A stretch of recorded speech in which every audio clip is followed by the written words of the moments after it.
नमस्कार दोस्तों, क्राइम तक में आप सबका स्वागत है। मैं हूं सुप्रतिम बैनर्जी और आज हाजिर हूं क्राइम की एक और नई कहानी लेकर, इन्वेस्टिगेशन की एक शानदार कहानी लेकर, जिसे सुनकर आपको लगेगा कि हाँ वाकई जब पुलिस किसी चीज़ के पीछे पड़ती है तो वो कैसे देर सवेर मामलों को सुलझा ही लेती है। और ख़ासकर अगर मामला कत्ल का हो तो फिर पुलिस बहुत सिंसियरली आमतौर पर चीज़ों को फॉलो करती है और गुनहगारों को पकड़ती है।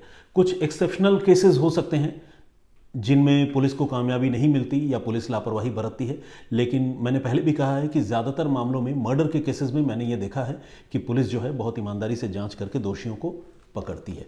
तो आज एक ऐसा ही केस, सिलसिलेवार तरीके से पूरी कहानी, पूरी वारदात आपको बताएंगे।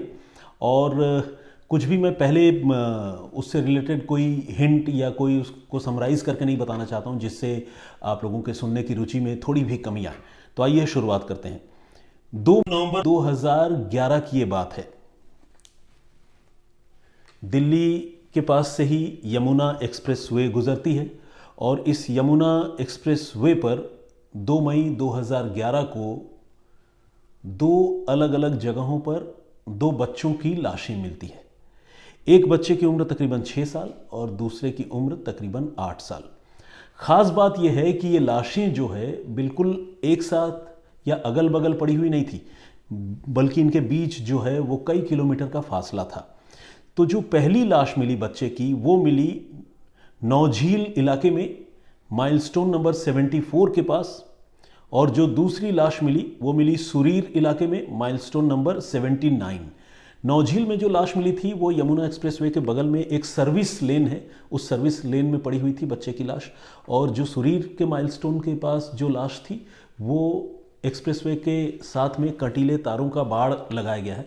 जो लोग, जिन्होंने एक्सप्रेसवे देखा है उनके लिए तो खैर ये नई चीज़ नहीं है, लेकिन बहुत सारे ऐसे लोग हैं पूरी दुनिया में और अलग अलग जगहों से जहां हमारे दर्शक हैं, उनको मैं बताऊं कि एक्सप्रेसवे पर कोई जानवर या कोई इंसान आसानी से ना आ जाए। हाई स्पीड ट्रैक है, ये रोड है, तो इसलिए वहाँ पर कटीले तारों का बाड़ है। और उसी कटीले तारों के बाड़ में माइलस्टोन नंबर 79 में दूसरे बच्चे की लाश पड़ी हुई थी।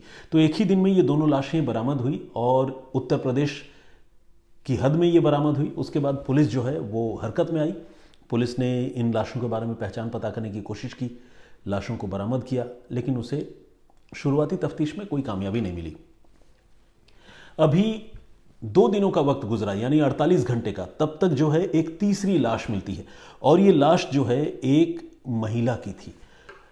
माइलस्टोन नंबर 129 के पास ये लाश पड़ी हुई थी और महिला के शरीर पर कपड़े नहीं थे।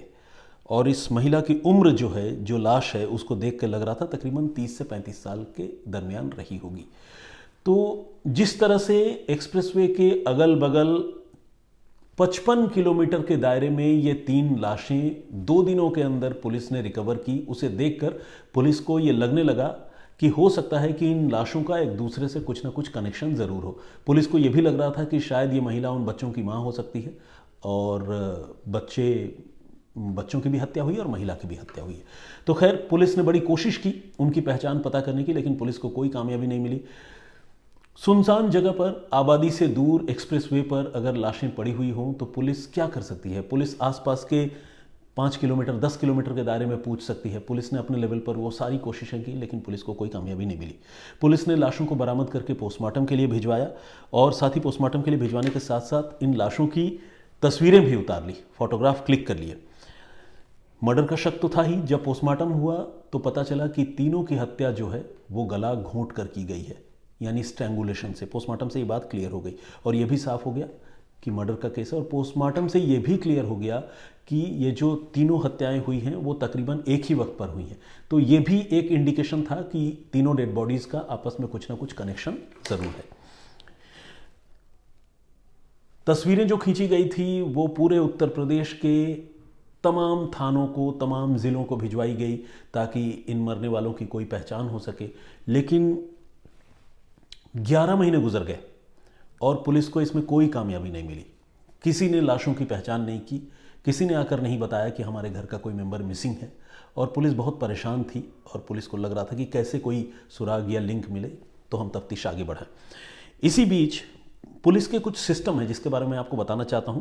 डीसीआरबी और एनसीआरबी, एनसीआरबी का नाम तो आपने सुना ही है, नेशनल क्राइम रिकॉर्ड ब्यूरो, और इसी के साथ पुलिस का एक और इंट्रानेट सिस्टम है जिसे जिपनेट कहते हैं। ये जो जिपनेट है इसमें पुलिस गुमशुदा लोगों की तस्वीरें जो है वो अपलोड करती है, और ये जो तस्वीरें वहां अपलोड करती है वो पुलिस हर जिले की उसको एक्सेस कर पाती है, उसको देख पाती है। तो जब भी किसी इलाके में कोई आदमी गायब होता है तो वहाँ की लोकल पुलिस उसकी तस्वीरें, या मरने वाले लोगों, अगर मरने वाले लोग होते हैं तो कई बार लाशों की तस्वीरें भी जिपनेट पे अपलोड की जाती हैं और पुलिस जो है उनको ढूंढने की कोशिश करती है।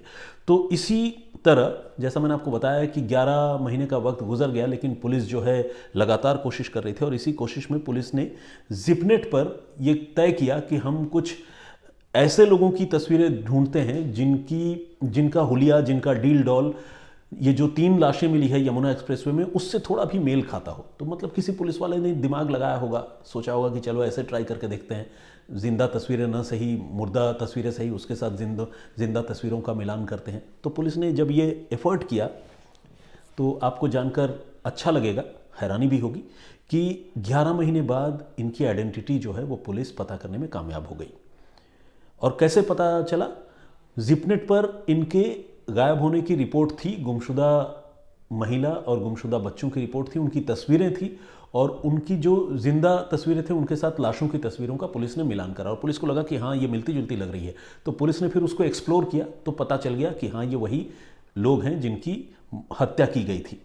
पहचान जो हुई, सबसे पहले मैं आपको बताता हूँ, उत्तर प्रदेश के फिरोजाबाद की रहने वाली करिश्मा देवी के तौर पर हुई, और इनके 2 बच्चे थे जिनमें एक की उम्र 8 साल और दूसरे की 6 साल। इन दोनों बच्चों का नाम मैं आपको, चूंकि बच्चे हैं तो मैं सोच रहा हूं कि ना बताऊं तो ज़्यादा ठीक है, सार्वजनिक तौर पर नाम लेना बहुत अच्छा भी नहीं लगता। तो करिश्मा देवी और उनके 2 बच्चों के बारे में पुलिस को पता चला। इसके बाद ही पुलिस ने करिश्मा देवी के बारे में और जानकारी जुटानी शुरू की। आप जानते हैं कि किसी भी इस तरह के ब्लाइंड मर्डर केस की तफ्तीश जो है तभी कामयाब हो पाती है जब मरने वालों की पहचान पता चले। तो पहली जो शर्त थी वो 11 महीने बाद पूरी हुई, और इसके बाद तफ्तीश ने पूरी रफ्तार पकड़ी। करिश्मा के बारे में जब पुलिस ने पता की, उसके घर वालों से बात की, गांव वालों से बात की फिरोजाबाद जाकर, तो पता चला कि करिश्मा की 3 शादियां हुई थी। 31 साल उसकी उम्र थी और उसकी 3 शादी हुई थी। 12 साल पहले उसकी शादी जो है औरैया के रहने वाले विकी नाम के एक शख्स के साथ हुई, और विकी के साथ जो है वो तकरीबन 1.5 साल रही, लेकिन अनफॉर्चुनेटली 1.5 साल बाद विकी की मौत हो गई। मौत जो है वो नेचुरल डेथ थी, मतलब उसमें कोई क्रिमिनल क्राइम वाले का कोई एंगल नहीं है। तो विकी की जब मौत हो गई तो फिर ऑब्वियसली फिर करिश्मा अकेली हो गई, लेकिन विकी से करिश्मा को एक बेटा जो है वो मिल चुका था, और वो धीरे धीरे बड़ा भी हो रहा था करिश्मा के पास। अब गांव में इस तरह के केसेस या इस तरह के मामले होते हैं, आप लोगों ने देखा होगा। जब विकी की मौत हुई तो परिवार वालों ने तय किया कि हम अपनी बहू को घर से अलग करें, या बहू कहीं और जाए, उससे बढ़िया है कि हमारे ही घर में रहे। और उन्होंने फिर करिश्मा की शादी जो है विकी के छोटे भाई यानी करिश्मा के देवर उपेंद्र से करवा दी। उपेंद्र के साथ जो है ये कुछ सालों तक रही, और उपेंद्र से भी करिश्मा को एक बेटा हुआ। इस तरह करिश्मा के 2 बेटे हुए, और दोनों के पिता अलग अलग, और दोनों के पिता आपस में एक दूसरे के भाई थे। तो उपेंद्र के साथ जो है ये कुछ सालों तक रही, और समहाउ उपेंद्र के साथ जो है इसके निभी नहीं, और फिर दोनों में अलगाव हो गया। जब दोनों में अलगाव हो गया तो करिश्मा अपने दोनों बच्चों को लेकर अलग रहने लगी, और इसी बीच उसने अपनी ज़िंदगी आगे बढ़ाने का फैसला किया, और फिर उसने अपने ही गांव के रहने वाले एक तीसरे शख्स यशपाल से शादी की। यशपाल पेशे से एक ट्रकर है, ट्रक ड्राइवर है, तो उससे शादी की, और ये शादी हुई 2019 में। लेकिन विडंबना ये रही कि ये जो यशपाल नाम का आदमी है, इसको करिश्मा के दोनों बेटे जो है वो फूटी आंख नहीं सुहाते थे, बिल्कुल वो पसंद नहीं करता था। मतलब जिस तरह हम पुराने किस्से कहानियों में सुनते हैं ना, सौतेला बाप या सौतेली माँ, तो ये बिल्कुल कॉपी बुक सौतेला बाप था जिसको अपने दोनों बच्चे सख्त नापसंद थे, बिल्कुल देख नहीं पाता था। तो इसको लेकर करिश्मा के साथ अक्सर उसकी लड़ाई होती थी, और माँ की ममता ऐसी कि वो बच्चों को भी नहीं छोड़ सकती। तो मजबूरी में हुआ ये कि शादी के बाद तकरीबन 1 साल तक करिश्मा ने इन दोनों बच्चों को अपने जो फॉर्मर हस्बैंड है जो देवर था जिससे शादी हुई थी उपेंद्र, उसके घर में छोड़ दिया। और 1-1.5 साल तक ये बच्चे जो है उपेंद्र के घर में ही रहे, मतलब एक का तो पापा ही था और दूसरे का चाचा था, उसी घर में रहे। और 1 साल बाद, तकरीबन 1 साल बाद करिश्मा ने सोचा कि मैं अपने बच्चों को वापस ले आती हूँ, और फिर यशपाल की मर्ज़ी के खिलाफ जो है वो अपने बच्चों को फिरोज़ाबाद से वापस लेकर आ गई। और जब वापस लाई तो ये जो यशपाल है, जो ट्रकर है, जो तीसरा पति है, ये रहता था नजफगढ़ दिल्ली में। तो नजफगढ़ लेकर आई और वहीं पर वो तीनों, मतलब चारों रहने लगे। लेकिन इन दोनों बच्चों की वजह से करिश्मा के साथ उसके रिलेशन में जो है बड़ी खटास आ गई, और अक्सर दोनों में बड़ी लड़ाइयाँ होती थी। बच्चे जो है पिसते थे, बीच में पिटते भी थे, उसका शिकार भी बन जाते थे। और फाइनली ये जो आदमी है यशपाल, इसने फिर एक खौफनाक साजिश रची। इसने तय किया कि वो जो है इन तीनों की हत्या कर देगा, यानी अपनी पत्नी की भी और अपने दोनों मासूम बच्चों की भी, जिनका वो सौतेला बाप है। लेकिन हत्या जिस तरह से की और जिस तरह से इन लाशों को उसने डिस्पोज ऑफ किया, मतलब अलग अलग जगह पर फेंका, क्रिमिनल के नज़रिए से कहें तो अलग अलग जगह पर इन लाशों को निपटाया, वो जो है बहुत अजीब और विचलित करने वाला है। तो उस पूरे वाक़ये को मैं आपको सिलसिलेवार तरीके से बताता हूँ। जब सबसे पहले तो ये जान लीजिए कि करिश्मा की जब पहचान हुई, जब उसके बच्चों की पहचान हो गई और पुलिस ने जब उसकी लाइफ हिस्ट्री के बारे में जाना, तो पुलिस के शक की सुई जो है वो तीसरे पति की तरफ गई, यशपाल की तरफ। और कुछ मुखबिरों से पुलिस को इनपुट मिला, कुछ अलग अलग सूत्रों से पुलिस को जानकारी मिली, और इस यशपाल के बारे में पुलिस को कंफर्म इन्फॉर्मेशन मिल गई कि इसी ने ये हत्याएं की है। और इसने ये हत्याएं जो है वो अकेले नहीं की थी, बल्कि इसके साथ 3 और दोस्त थे इसके, जिनको इसने इस हत्याकांड में शामिल करने के लिए 3 लाख रुपए की सुपारी भी दी थी। अब जो हत्याएं हुई उसकी प्लानिंग जो है यशपाल ने अपने 3 दोस्तों के साथ मिलकर की, और जैसा कि मैंने बताया कि उसने अपने दोस्तों को 3 लाख रुपए की सुपारी भी दी। प्लानिंग के तहत उसने ये कहा अपनी बीवी से, करिश्मा से, कि वो अपने बच्चों को लेकर जो है फिरोज़ाबाद अपने घर जाए, और उसको रुपए पैसे भी दिए और घर भेजने की पूरी तैयारी की। लेकिन लास्ट मोमेंट में उसने ये कहा कि चलो फिरोज़ाबाद जब तुम जा ही रही हो तो मेरे कुछ दोस्त भी जा रहे हैं, हम भी उसी रास्ते में चलते हैं, और तुम्हें मैं तुम्हारे घर छोड़ दूंगा, और फिर मैं अपने घर कुछ दिन रहूंगा, और उसके बाद छुट्टियों के बाद लौट कर आएंगे। तो इस तरह से वो निकले नजफगढ़ दिल्ली से, और दिल्ली से निकलने के बाद वो अलग अलग रास्तों से होते हुए फिरोज़ाबाद उत्तर प्रदेश की ओर बढ़ने लगे। इसी बीच आधी रात को सबसे पहले तो एक ट्रक में उन्होंने अपने सफ़र की शुरुआत की, और बाद में ट्रक से जो है एक स्कॉर्पियो गाड़ी में शिफ्ट हो गए। उस स्कॉर्पियो का नंबर भी हमारे पास है, पुलिस ने इन्वेस्टिगेशन में स्कॉर्पियो के बारे में पता लगा है। नंबर मैं आपको बताता हूँ, UP 83R3004। तो इस स्कॉर्पियो का मर्डर में इस्तेमाल भी किया गया, पुलिस ने स्कॉर्पियो भी जब्त की है। तो ये जो स्कॉर्पियो है उसके दोस्त की ही स्कॉर्पियो थी। इसमें जो है 2 बच्चे और उनकी माँ और इनका पति यशपाल और 3 जो और किलर्स हैं वो इस स्कॉर्पियो पे बैठे और निकल गए। रास्ते में पलवल और अलीगढ़ के पास ये लोग किसी ढाबे पर रुके भी देर रात को, और वहाँ पर इनमें से कुछ कातिलों ने जो है वो शराब भी पी। आमतौर पर इस तरह की जघन्य घटनाओं को अंजाम देने से पहले अक्सर हमने ये देखा है कि जो क्रिमिनल होते हैं वो शराब या किसी नशे का सेवन करते हैं ताकि ऐसी घटनाओं को वो अंजाम दे पाएँ। तो शराब एक ज़रिया बनता है, इसीलिए शराब की बुराइयों में एक बुराई ये भी है कि अपराध के लिए कई बार उकसाती है, माइंड में सोचने समझने की जो शक्ति होती है उसे ख़त्म कर देती है। तो बहरहाल शराब पी और फिर गाड़ी फिर आगे बढ़ी, और रात को 2:30 बजे जब ये यमुना एक्सप्रेसवे के आसपास पहुँचे तो फिर इन्होंने कत्ल करने की शुरुआत की।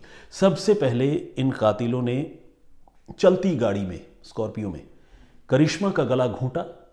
सोचिए, दोनों बच्चे उसी गाड़ी में, उनकी आंखों के सामने उनकी माँ की हत्या कर दी। बच्चे तड़प कर रह गए, कुछ नहीं कर पाए, और करिश्मा की हत्या कर दी। और हत्या करने के बाद करिश्मा की लाश, जैसा कि मैंने आपको बताया, ये यमुना एक्सप्रेसवे में मथुरा के पास बलदेव इलाका है, और बलदेव इलाके में माइलस्टोन नंबर 129 के पास करिश्मा की लाश बिना कपड़ों की वहाँ फेंक दी। इसके बाद जो बाकी 2 बच्चे थे इनकी भी गला घोंटकर हत्या की, और इन दरिंदों ने इनका गला पाँव से घोटा, पैरों से, ताकि इस बुरी तरह से मतलब उनको स्मैश किया जाए कि ज़िंदगी की कोई गुंजाइश बचे ही नहीं। और इन 2 फूल से मासूम बच्चों का, जिनका कोई गुनाह नहीं था, उनकी हत्या कर दी और उनकी लाशें भी, जैसा कि मैंने आपको बताया, कि नौझील और सुरीर इलाके में अलग अलग माइलस्टोन के पास फेंकी। तो 55 किलोमीटर के दायरे में ये 3 लाशें निपटाई और इसके बाद ये आगे चले गए। बहुत समय तक, जैसा कि आप जानते हैं, कि इन लाशों की पहचान ही नहीं हुई, तो केस भी आगे नहीं बढ़ा और पुलिस जो है वो इंतज़ार करती रही। लेकिन फाइनली जब जिपनेट के ज़रिए मरने वालों की पहचान हुई और मुखबिरों के ज़रिए पुलिस को इस कहानी के बारे में पता चला, यशपाल की हकीकत के बारे में पता चला, तो पुलिस ने यशपाल को और इस कत्ल में शामिल बाकी लोगों को भी गिरफ्तार किया। कुछ एक लोग और भी हैं इस कॉन्स्पिरेसी में, जिनके बारे में पुलिस का कहना है कि वो जल्द उन्हें भी गिरफ्तार करेगी। तो एक ऐसी कहानी जिसमें ट्रिपल मर्डर का मामला पुलिस ने बड़ी मेहनत मशक्कत के बाद 11 महीनों के बाद सुलझाने में कामयाबी हासिल की। तो hats off to police team, UP police team. अलग अलग ज़िलों की पुलिस इसमें इन्वॉल्व थी, ऑब्वियसली फिरोज़ाबाद, मथुरा और भी कई ज़िलों की पुलिस टीम इसमें थी, तो उनकी तारीफ़ करनी बनती है। और हमारी ओर से और क्राइम तक की ओर से तो खैर इन पुलिस वालों को ज़रूर सलाम है और मुझे उम्मीद है कि आप दर्शक भी पुलिस वालों का ये काम पसंद करेंगे। तो आइए अब उस सिलसिले, उस परिपाटी को आगे बढ़ाते हैं जिसमें हम आप लोगों के कमेंट्स पढ़ते हैं जो प्रीवियस स्टोरी में आई हुई होती है और कुछ नाम भी पढ़ते हैं, तो उसको आगे हम करते हैं। हासी ग्रोवर का कमेंट है और इन्होंने लिखा है कि आपको सुनकर बहुत अच्छा लगता है, लेकिन जो कहानी मेन क्राइम होता है वो अच्छा नहीं लगता। ओके, ठीक है, जो कहानी में क्राइम होता है वो अच्छा नहीं लगता। कुल मिलाकर इनको जो है ये प्रोग्राम या ये प्रस्तुति अच्छी लगती है, लेकिन इनको तकलीफ़ होती है इन दर्दनाक वाक़यों और कहानियों को सुनकर। ऑब्वियसली हासी जी, ये सबके साथ है, लेकिन क्या कीजिएगा, यही ज़िंदगी की तल्ख़ हकीकत है, इनसे मुंह नहीं मोड़ सकते। बल्कि ये सब सुनकर मुझे लगता है कि हम लोगों को और सचेत होना चाहिए और कैसे इस तरह की घटनाओं को अवॉइड करें, दूसरे लोगों को भी सुरक्षित रखें, इसके बारे में हमें सोचना चाहिए। लवली शर्मा जी, इन्होंने जय श्री राम भाई जी लिखा है, थैंक यू वेरी मच। आपको भी जय श्री राम मेरी ओर से। प्रवीण त्रिपाठी वंडरफुल इन्होंने लिखा है, thank you Praveen ji. Vijay Naswale L meet A के नाम से एक आईडी है और इन्होंने कहा है कि मुझे जो है कोई भी कहानी पेश करने से पहले उसको अच्छी तरह से रिवाइज़ करके, याद करके और तैयारी के साथ यहाँ पर आना चाहिए। बिल्कुल आपका सुझाव जो है वो मैं ध्यान में रखूँगा। और टेक इन्फ्यूज़न के नाम से एक आईडी है, सूरज बिरारी है, तुकाना कुमार, जीके प्लस, अमृत रेवनकर, इन्होंने थैंक यू लिखा है, welcome. Tanishka lifestyle vlogs, Vijendra Singh, Arjun Sapkota, Indrajit Ghatri, Vijay Dey, Akash Yadav, Yusuf Mirza. हाँ, इनका कमेंट मैं आपको ज़रूर बताना चाहूँगा। इन्होंने लिखा है, सॉरी, ऐसा लग रहा है जैसे कोई न्यूज़ सुन रहा हूँ, जो शम्स भाई का स्टाइल है वो नहीं लग रहा है, इट्स डिफरेंट एंड बोल्ड। देखिए, आपको पूरा हक है अपनी राय रखने का और आप यकीन मानिए मैं मतलब कोशिश करूंगा कि मैं और बेहतर तरीके से आप लोगों को कहानियां सुना पाऊँ, वाक़ये बता पाऊँ। लेकिन ये भी सच है कि हर इंसान का व्यक्तित्व अलग है, हर इंसान की शख्सियत अलग है, हर इंसान के बात करने का तरीका, किसी चीज़ को समझने समझाने का तरीका अलग होता है। तो अगर आप मुझ में शम्स ताहिर खान को ढूंढे तो मुझे लगता है कि ये शायद मेरे साथ नाइंसाफ़ी होगी। तो प्लीज़ मिर्ज़ा साहब, मेहरबानी करके इस एंगल पर ज़रूर सोचिएगा। दीनदयाल जी, दत्तात्रेय अवध, सोफिया सन्नी, भास्कर गुप्ता, जयश्री शर्मा, लफंगा विजय के नाम से एक आईडी है, फ़नी है ना, और माधव सूर्या जी हैं, Prem Ranawat, life with Sheema, Saurabh Ghosh, Fawad Rashid, JP Niwas की दुनिया 550, 1 mega videos channel, Mohammad Tasfeen, lost street, Nimrat Chaudhary, Hema Sharma, Vibhuti Mishra, Shrikant Murmu और मीडिया क्राइम न्यूज़ के नाम से भी एक आईडी है, प्रवीण कुमार जी। खैर, जैसा कि आप जानते हैं कि मैं रैंडम तरीके से ये नाम पढ़ता हूँ, कुछ कमेंट्स भी पढ़ता हूँ ताकि एक 2 वे कम्युनिकेशन हमारे और आपके बीच में रहे, तो मैं वही कर रहा हूँ। तो इसीलिए आगे बढ़ते हैं और कुछ और नाम पढ़ते हैं। हाँ, एक बात मैं आप सबको बताना चाहता हूँ, बहुत सारे लोगों ने ये कहा है, जो पिछली कहानी मैंने सुनाई थी वो राजस्थान की एक कहानी थी जिसमें एक बाइक सवार की रोड एक्सीडेंट में मौत हो गई थी। पहले ये पता चला था कि एक कुत्ते की वजह से वहाँ एक्सीडेंट हुआ, लेकिन बाद में जब जांच हुई तो जांच पलट गई और बताया गया कि कुत्ते की वजह से एक्सीडेंट नहीं हुआ, बल्कि एक मार्शल जीप से टकराकर बाइकर की मौत हुई थी। हालांकि फिर से जांच हुई तो पता चला कि नहीं, कुत्ते की वजह से ही मौत हुई थी। यहाँ इंश्योरेंस हड़पने की साजिश की बात सामने आई है। तो बहुत सारे लोगों ने ये कहा है कि अगर कुत्ते के सामने आ जाने से किसी का एक्सीडेंट होता है तो क्या उसमें इंश्योरेंस का क्लेम नहीं मिलता। इसके बारे में ज़रूर जो है मुझे बताना चाहिए। और बहुत सारे लोगों ने ये कहा है कि मिलता है, और अगर मिलता है तो फिर ये मार्शल गाड़ी से टकराने वाली थ्योरी लोगों ने क्यों प्लांट की, इसके बारे में भी मुझे बताना चाहिए। तो ऑनेस्टली सेइंग मेरा ज्ञान इस मामले में थोड़ा कम है। मैं लेकिन वादा करता हूं कि अगली कहानी में जब मैं आप सबके सामने हाजिर होऊंगा तो मैं कोशिश करूंगा कि मैं ये पता करूं कि अगर इस तरह का कोई नेचुरल रीज़न से, या जिसे कहते हैं ना कि कोइंसिडेंस के तौर पर अगर कोई एक्सीडेंट होता, चाहे कुत्ता हो या गधा हो, गाड़ी के सामने अगर आ जाए, कोई एक्सीडेंट हो जाए, तो उस तरह के मामलों में इंश्योरेंस बनता है या नहीं, और किन कंडीशन में बनता है, ये मैं ज़रूर पता करने की कोशिश करूंगा, क्योंकि ये मेरे लिए भी जानना बहुत ज़रूरी है। Thank you very much for pointing this out. जीवन पाठक जी, दिनेश लहेरे, JR, नवीन दर्जी, हरिकृष्ण स्वाइन, सुयश यादव, अरुण यादव, सोनल सिन्हा, RK एंटरटेनमेंट, अहिर कौशिक, कुलदीप सिंह, सुनीता धर, मिस्टर कोमिकल, रतन Vishwakarma SP, mister X, Parup शिष्टा जी, वसावा चंद्र सिंह, आलोक घोष। सनी कहते हैं कि महोदय कोई भूत प्रेत से संबंधित कहानियां सुनाएं।